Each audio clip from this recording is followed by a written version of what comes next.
निर्मल जिले के मोगली गांव के जंगलाती इलाके में एक इंसानी ढांचा पाया गया है। आखिरकार ये ढांचा किस शख्स का है, इस बात की तशवीश अवाम में पाई जा रही है। तफसीलात के मुताबिक मुकामी एक चरवाहा अपने गाय चराते हुए मौजे के जंगलाती इलाके में पहुंचा, जहां पर उसे एक इंसानी ढांचा दिखाई दिया। इस बात की इतला चरवाहे ने मुकामी अवाम को दी।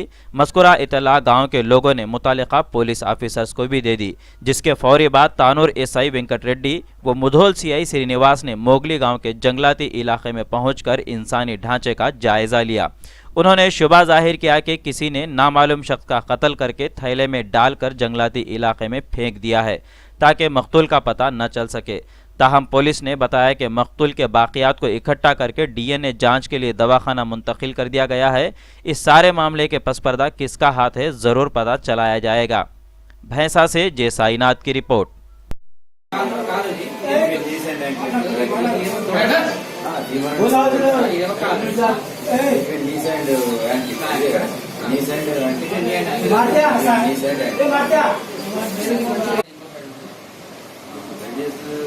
అన్న ఒకటి అన్న ఒకటి